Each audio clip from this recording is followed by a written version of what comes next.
기도 올리옵나이다. 아멘. 성령님이 주시는 선물, 성령님이 주시는 선물이라는 제목으로 함께 말씀 나누도록 하겠습니다. 오늘은 성령 강림 주일이지요. 그리고 또 오늘은 교회의 생일입니다. 우리 갈보리 순복음교회 생일이 아니라 이 땅에는 모든 교회의 생일이 성령 강림 주일이지요. 예수님께서 성부 하나님의 뜻에 순종해서 하늘 보좌 버리시고 낮고 낮은 이 땅에 온 인류의 죄를, 형벌을 다 담당하시기 위해서 오셨지요. 그리고 십자가에서 그 형벌을 다 당하시고 죽으시고 부활하셨습니다. 3일 만에 부활하셔서 40일 동안 제자들과 함께 하셨습니다. 제자들을 가르치고 위로하고 일으켜 세우고, 그리고 그들이 보는 앞에서 하늘로 승천하여 올라가셨죠. 그리고 예수님께서 몇 가지 명령을 제자들에게 하셨습니다. 마태복음 28장 우리가 잘 알고 있는 19절 20절 너희는 가서 모든 족속으로 제자를 삼아 아버지와 아들과 성령의 이름으로 세례를 주고 내가 너희에게 분부한 모든 것을 가르쳐 지켜라 명령하셨고, 또 성령을 받으라 명령을 하셨습니다. 제자들이 승천하신 그 주님 바라보고 그 명령에 순종해서 함께 모여 간절히 기도했습니다. 어떤 마음으로 그들이 기도를 했을까요? 사랑하는 주님을 그리워하는 마음으로 기도하고, 또 옆에 있는 형제 자매들, 함께 그리워하는 불쌍한, 어떻게 보면 좀 처량해 보이는 그 형제 자매들을 사랑하는 마음으로 함께 기도를 했지요. 열흘 동안 기도하고 오순절날 그곳에 성령이 약속하신 대로 임하셨습니다. 불의 혀가 발라지는 것 같이 큰 바람 소리가 들리는 것처럼, 그리고 각자 그들이 각기 다른 방언으로 말하기 시작했습니다. 성령님은 그냥 이성적으로 가슴 속에만 임하시는 것이 아니라 그들이 느낄 수 있을 정도로 감각에 볼 수 있고 들을 수 있고 혀로 말할 수 있도록 그들 위해 임재해 주셨지요. 그 성령이 임하시자 제자들이 문을 열고 나아가 복음을 전했고 함께 모여 예수 그리스도의 귀하신 은혜를 찬양하기 시작하면서 교회가 탄생되어진 것이죠.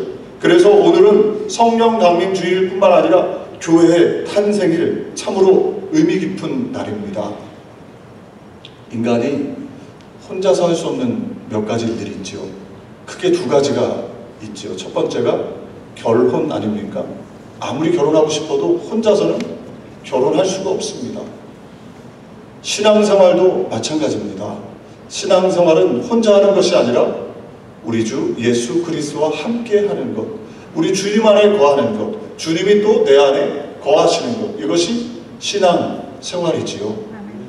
우리가 주님 안에 거하고 주님이 우리 안에 거하시면 성령님이 우리 가운데 오신다. 성경 말씀합니다. 오늘 우리가 함께 읽은 9절 말씀에 보면 만일 너희 속에 하나님의 영이 거하시면 너희가 육신에 있지 아니하고 영에 있나니 누구든지 그리스도의 영이 없으면 그리스도의 사람이 아니라, 그리스도의 영, 성령님이 안 계시면 그리스도의 사람이 아니다. 참된 신앙생활이 아니다. 성경은 말씀하고 있는 것이지요. 저희 교회는 순복음교회라 제가 설교 시간에 성령 충만함을 받으십시오, 성령을 받으십시오, 성령의 이끌림을 받으십시오, 설교를 참 많이 했습니다. 오늘 성령 강림 주일에 성령을 왜 받아야 되는가, 성령 충만을 받으면 어떤 유익이 있는가, 이 부분에 대해서 함께 말씀을 좀 나누려고 합니다. 오늘 함께 우리가 읽은 로마서 8장 말씀은 제가 학창시절에 좋아했던 마틴 로이드 존슨 목사님이 이렇게 표현을 했어요. 모든 성경이 귀하고 소중하지만 성경 중에서도 가장 빛나는 보석이요, 보석 덩어리로 가득한 성경이 바로 로마서 8장이다. 이렇게 이야기했습니다. 제임스 몽고메리는 목사님은 또 이렇게 얘기했습니다. 로마서는 성경의 반지와 같고 8장은 그 반지의 다이아몬드와 같다. 왜 많은 성경학자들이 또 신앙인들이 로마서 8장 말씀을 다이아몬드처럼 아주 귀하고 존귀하게 생각하는 것일까요? 여러 가지 이유가 있습니다만은 로마서 8장은 성령장이라 해도 과언이 아닙니다. 성령에 대해서 20번 이상 말씀하고 있어요. 성령, 그의 영, 하나님의 영, 그리스도의 영. 다른 말로 표현하고 있지만 모두가 다 성령을 지칭하는 것이죠. 20번 이상 성령에 대해서 말씀하고 있어요. 믿는 사람들이 받는 성령이 얼마나 유익한 것인가를 로마서 8장은 아주 잘 설명하고 있는 것입니다. 오늘 저와 여러분 이 보석 덩어리 다이아몬드와 같은 로마서 8장 1절부터 11절까지 말씀을 살펴보면서 성령께서 우리에게 주시는 유익, 성령께서 우리에게 주시는 선물은 어떤 것인가 두 가지로 함께 말씀을 나누면서 우리 교우들 모두가 다 성령 하나님께서 주시는 선물을 누리면서 신앙생활을 승리하는 그런 은혜가 있기를 간절히 소망합니다. 첫 번째로 성령 하나님께서 주시는 선물은 정죄감으로부터 해방시켜 주시는 것입니다. 오늘 1절, 2절 말씀 우리가 말씀을 다시 한번 합독하겠습니다.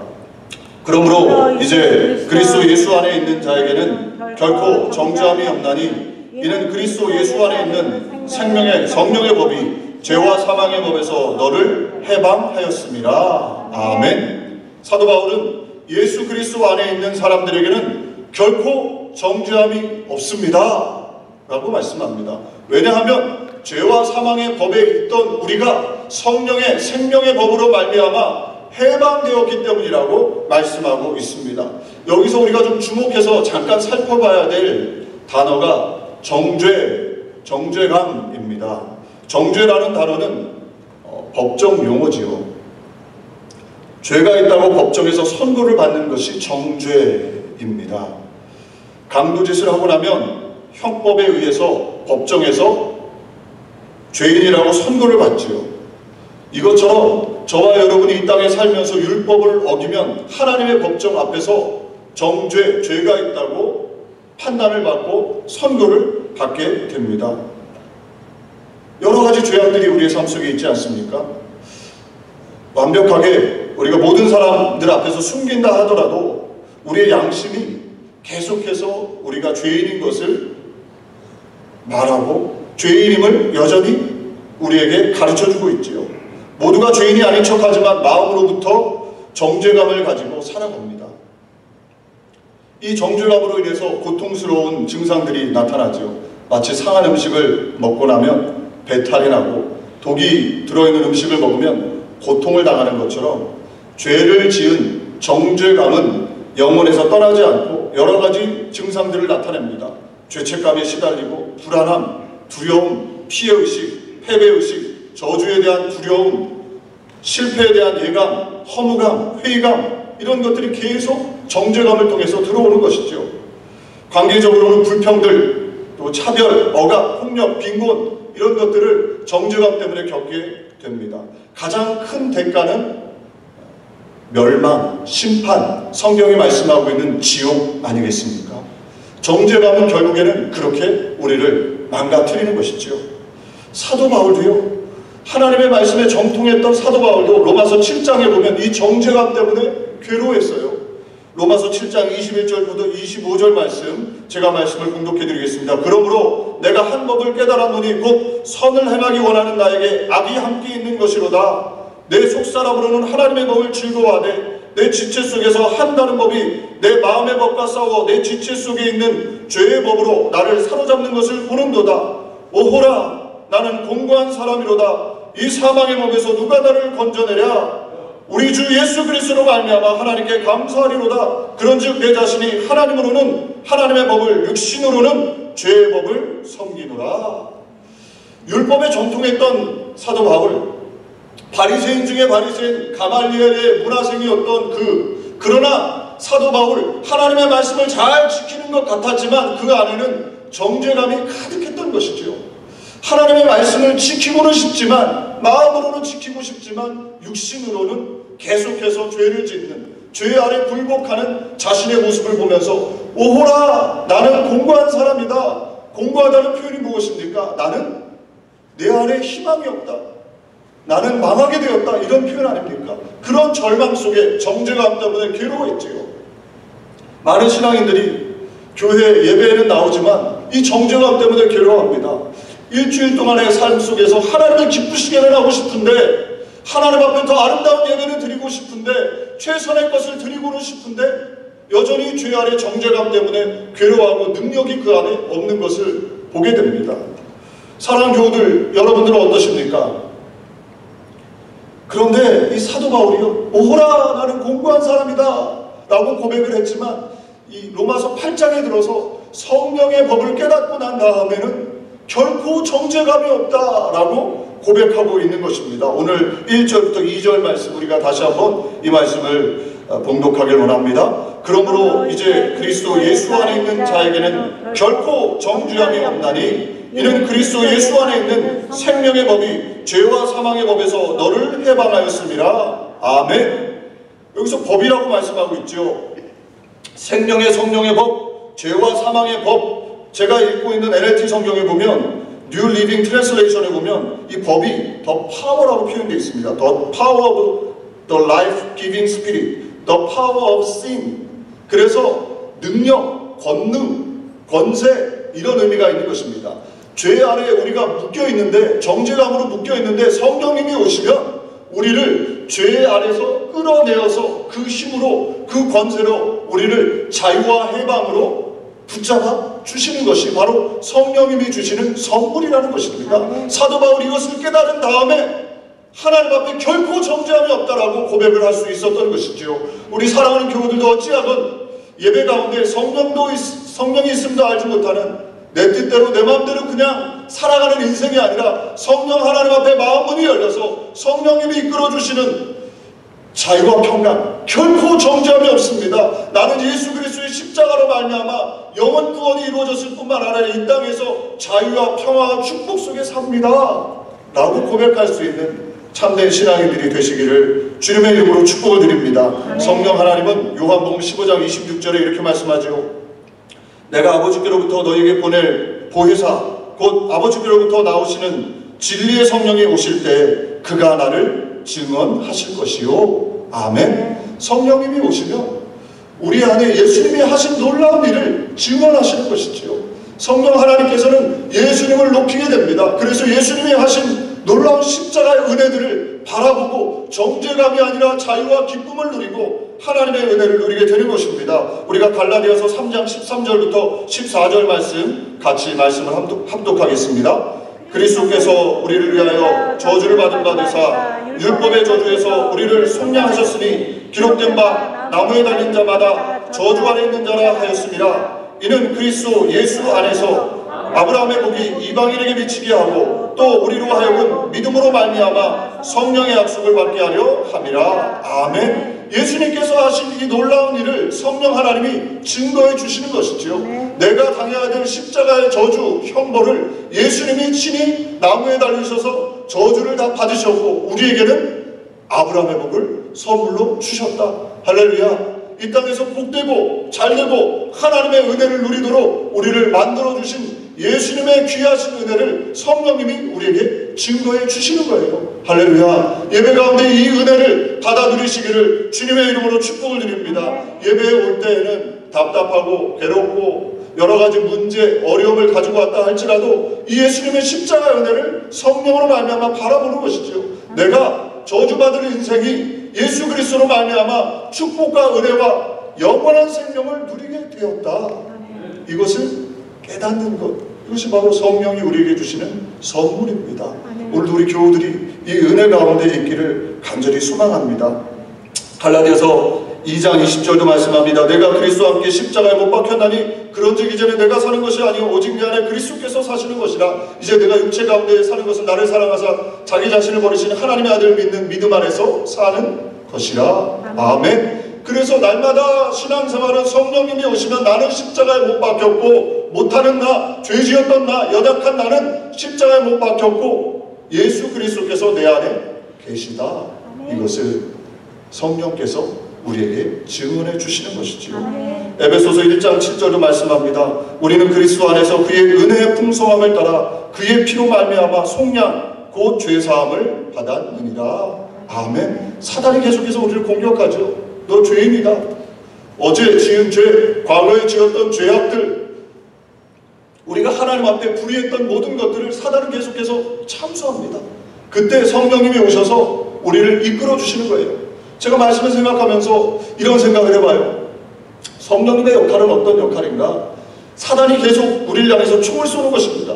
정죄감의 총을 쏘지요. 불화살의 총을 쏩니다. 그때 우리의 힘으로 성령 하나님의 인도하심 없이는 그 총과 화살을 그냥 겨우겨우 피하면서 어떤 경우에는 맞아서 피를 철철 흘리면서 신앙생활을 하는 것이죠. 그러니까 자유함이 없어요. 기쁨이 없어요. 교회에 나와도 하나님 앞에 예배를 드려도 감사가 안 되고 얼굴에 인상을 쓰게 되고 좌절과 절망과 어두움, 원망, 불평이 마음속에 가득하죠. 그런데 성령님이 오시면 우리를 예수 그리스도의 참으로 인도해 주는 것입니다. 예수 그리스도께서 이루신 놀라운 십자가의 은혜 안으로 참우 속으로 들어가게 되는 거예요. 그러면 어떻게 됩니까? 총알을 피할 필요가 없는 거예요. 총알이 날아오는 거 신경 쓸 필요가 없습니다. 사단의 공격을 내 힘으로 피할 필요가 없고 예수 그리스도 안에 들어가면 예수 그리스도께서 주시는 자유함과 평강을 누리게 되는 것이죠. 성령 하나님이 바로 그런 역할을 하는 것입니다. 저와 여러분 어찌하든지 우리가 왜 성령 충만을 받아야 합니까? 이 예수님이 이루신 놀라운 은혜가 성령으로 말미암아 깨달아지기 때문이지요. 우리 교우들이 이 정죄감으로부터 해방되고 예배에 나와서 신앙생활을 하면서 자유함을 누리는 복된 역사가 있으시기를 주님의 이름으로 축복을 드립니다. 원수 마귀는 정죄감으로 우리를 짓누릅니다. 그러나 그때 저와 여러분 기도하고 성령님을 의지하면 성령님이 오셔서 예수님이 이루신 놀라운 은혜들을 묵상하게 되고 깨닫게 되고 믿게 되고 자유함과 담대함 속에서 승리하게 되는 줄로 믿습니다. 그래서 날마다 성령님을 인정하고 환영하고 모셔드리는 저와 여러분 다 되시기를 주님의 이름으로 축복을 드립니다. 두 번째로 성령 하나님께서 주시는 선물은 생각을 바꿔주십니다. 오늘 5절부터 6절 말씀, 우리 말씀을 같이 합독하겠습니다. 육신을 따르는 자는 육신의 일을, 영을 따르는 자는 영의 일을 생각하나니 육신의 생각은 사망이요 영의 생각은 생명과 평안이니라. 아멘. 이 땅의 세상 사람들은 육신을 쫓아서 살아가지요. 무엇을 먹을까 마실까 입을까. 육신의 생각은 결국에는 사망으로 치닫게 됩니다. 그런데 성령님이 오시면 이 육신의 생각에 묶여있을 수밖에 없는 우리를 생명과 평안으로 이끌어 주시는 것입니다. 절망과 어두움, 헛된 것만을 생각하던 우리에게 성령님이 오시면 거룩한 것이 무엇이고 하나님이 기뻐하시는 것이 무엇이고 생명의 역사가 무엇이고 평안의 역사가 평안의 길이 어떤 것인가를 가르쳐 주시는 거예요. 아멘. 할렐루야. 얼마나 놀라운 은혜입니까? 저와 여러분이 이 놀라운 은혜를 누리시기를 주님의 이름으로 축복을 드립니다. 아멘. 생각이 중요해요. 우리가 익히 알고 있는 것 아닙니까? 생각이 중요하다. 미국 노스캐롤라이나 주립대 심리학과 연구팀이 조사를 해서 발표한 내용이요. 최근에 있었는데 나는 늙었다 라는 생각만 해도 뇌의 능력이 일반인보다 떨어진답니다. 예를 들어서 나는 나이가 들어서 기억력이 이제 나쁘고 나는 이제 나이가 들어서 무릎이 아프고 나는 이제 나이가 들어서 잘 움직이질 못해. 그렇게 생각하는 것만으로요 우리의 몸에 영향을 준답니다. 그래서 반대로 나는 나이가 비록 들었지만 건강할 수 있어. 나는 비록 나이가 들었지만 예수님이 나와 함께 하시기 때문에 잘할 수 있어 라고 생각하는 사람과 행동 반경이 전혀 달라진다는 것이죠. 이 파스칼은 이렇게 얘기했습니다. 어제의 생각이 오늘의 당신을 만들고 오늘의 생각이 내일의 당신을 만든다. 생각이 중요한 것이죠. 어떤 생각을 지금 하고 있느냐. 행동보다 먼저 우리가 생각을 품을 때 결국에는 그것이 행동으로 바뀌는 것 아닙니까? 성령님이 오시면 우리의 생각을 통제해 주시는 거예요. 아멘. 신앙생활을 한다고 하면서도 아무거나 생각하고 내가 원하는 대로 세상을 쫓아서 욕망대로 생각을 하면 참된 신앙생활이 될 수가 없죠.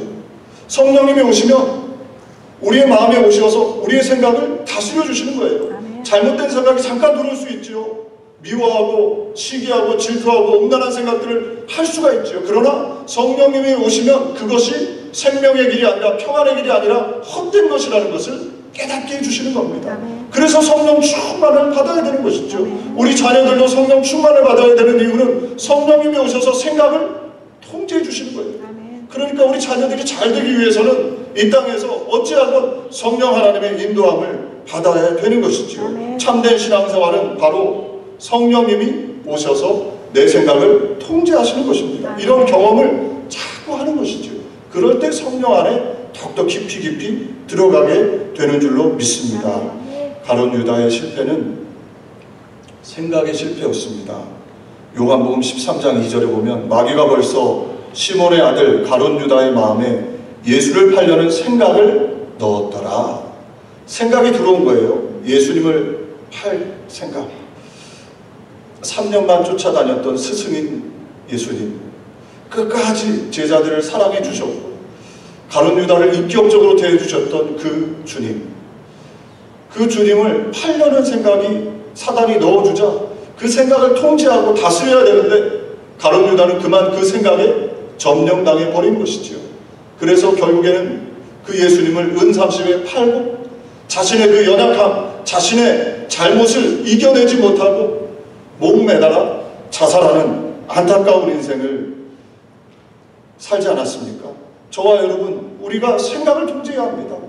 잠깐 잘못된 생각을 할 수 있어요. 그러나 성령님을 환영하면 성령님이 오셔서 우리의 생각을 통제해 주셔서 생명의 생각, 평안의 생각이 어떤 것인가를 깨닫게 해주시는 것이죠.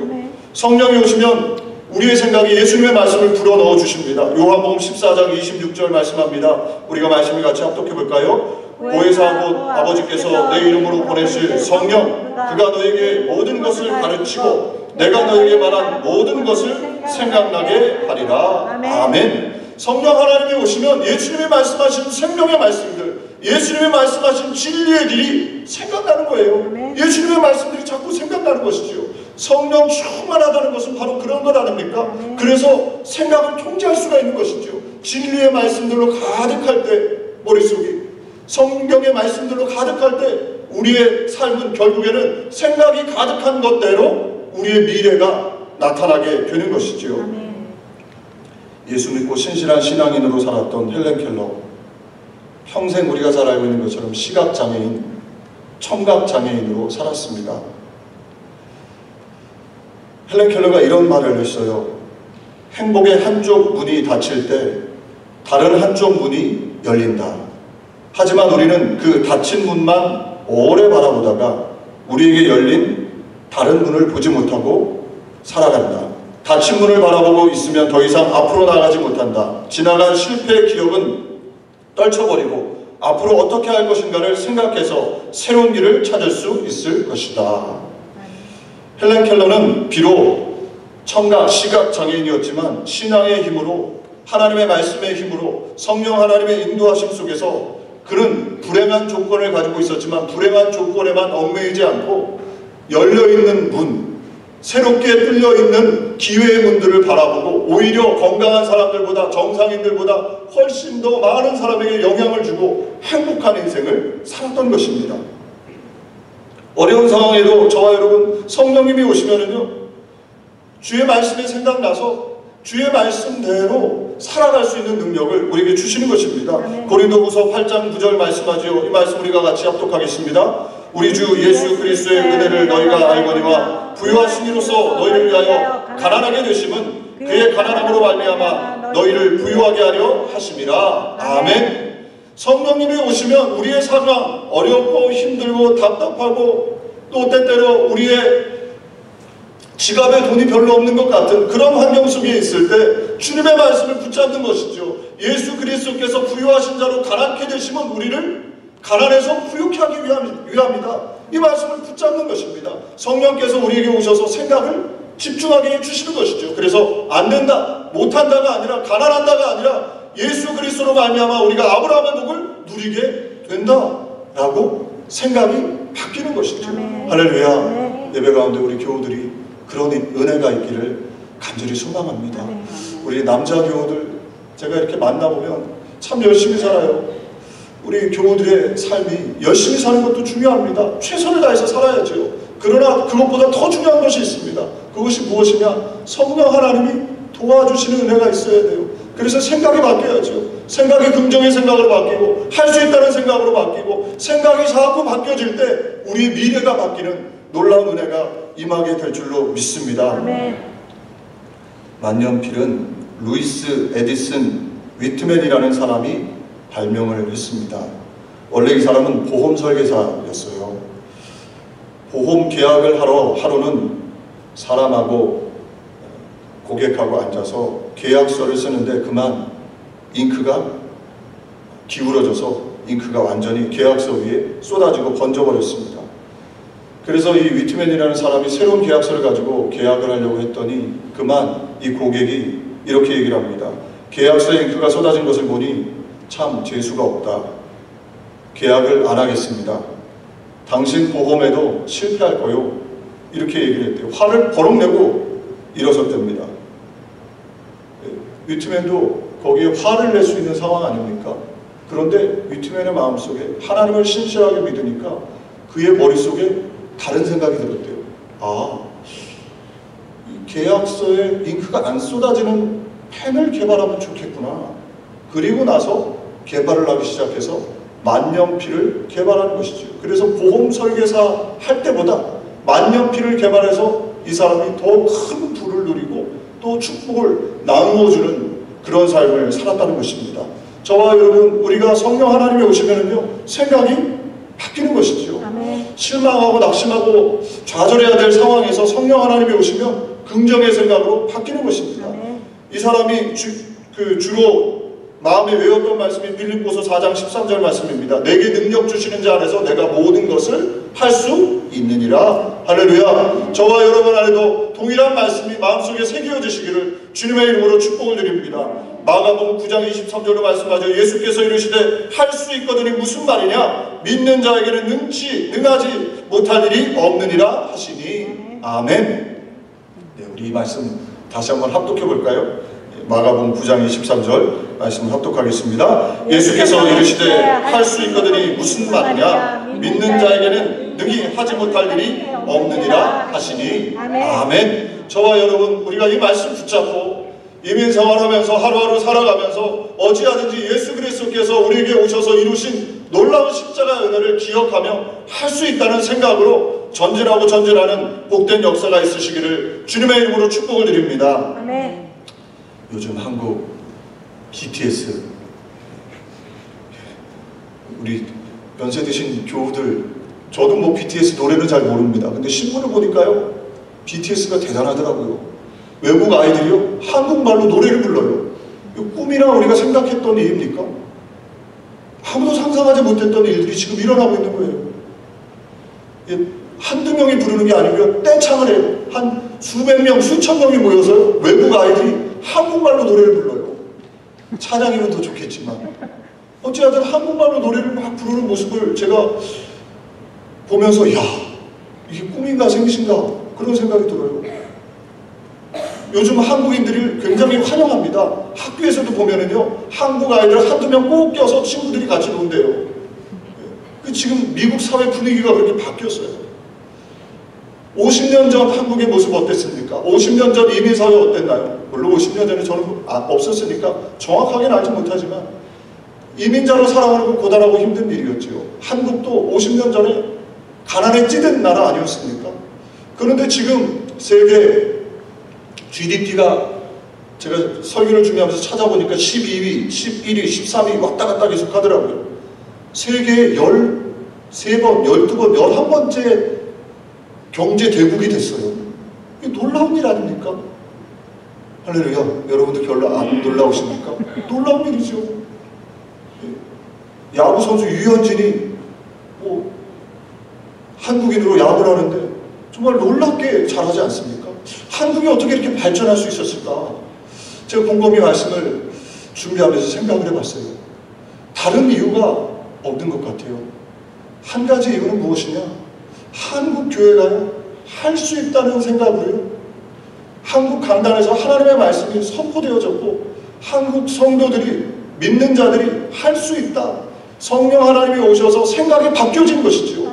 우리는 가난한 나라, 한많은 나라, 5,000년 동안 수많은 외침을 받았던 나라, 우리는 할 수 없어, 이게 아니라요, 할 수 있다는 생각으로 바뀌어지니까 외침을 받았던 나라, 연약한 나라, 가난한 나라, 정말 찌질하게 가난했던 그런 나라가 지금은 큰 경제 대국이 되어서 미국 다음으로 수많은 곳에서 선교를 보내고 수많은 나라에 영향력을 끼치는 그런 놀라운 축복으로 바뀌었던 것이지요. 그 힘이 어디 있었느냐? 성령 하나님이 한국 교회 가운데 역사하셔서 생각을 긍정의 생각으로 하나님의 말씀들로 가득 채웠기 때문에 가능한 것 아니겠습니까? 우리 교회도 어찌하면 성령 하나님이 오셔서 우리 생각이 바뀌어졌으면 좋겠어요. 우리 교회 잘 됩니다. 수많은 영혼을 구원합니다. 이 생각으로 자꾸 바뀌어지는 것이죠. 우리의 능력이 아니라요, 예수님이 이루신 이 놀라운 은혜로 말미암아 가능한 것이죠. 우리가 기도할 때 우리 가정도 마찬가지 아닙니까? 지금은 비록 어렵고 힘이 들어도 성령 하나님이 오셔서 우리의 생각에 긍정의 말씀들을 불어넣어 주시면 우리의 가정이 행복한 가정, 우리 자녀들이 잘 되어지는 역사가, 또 우리의 일터에 하나님의 역사가 일어나게 되는 줄로 믿습니다. 그런 은혜를 누리시기를 주님의 이름으로 축복을 드립니다. 말씀 뵙겠습니다. 오늘 우리는 성경에서 가장 빛나는 보석 다이아몬드, 로마서 8장 1절에서 11절 말씀을 함께 살펴봤습니다. 왜 다이아몬드 가장 보석이냐? 성령에 대해서 말씀하고 있기 때문이지요. 성령 하나님이 주시는 선물, 성령 하나님이 우리에게 오셔서 주시는 유익, 이것을 깨달으면요, 전과는 전혀 다른 신앙생활을 할 수밖에 없기 때문이지요. 우리 교우들이 그런 은혜를 누리시기 바랍니다. 그냥 왔다가 가는 것이 아니라 성령의 충만함을 받아서 우리가 정죄감으로부터 해방되고 자유와 평강과 기쁨을 가지고 생각이 바뀌어서 할 수 있다는 생각으로 그렇게 앞으로 전진할 때 하나님께서 저와 여러분을 통해서 놀라운 은혜를 베풀어 주실 줄로 믿습니다. 그렇게 되시길 주님의 이름으로 축복을 드립니다.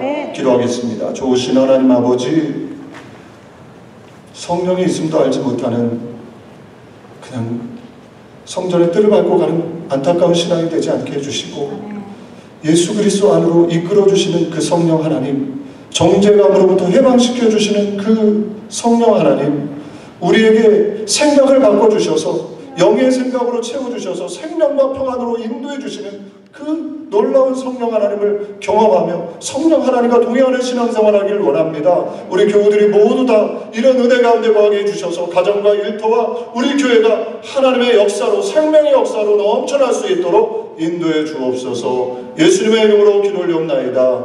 아멘. 우리 이 시간에 함께 찬양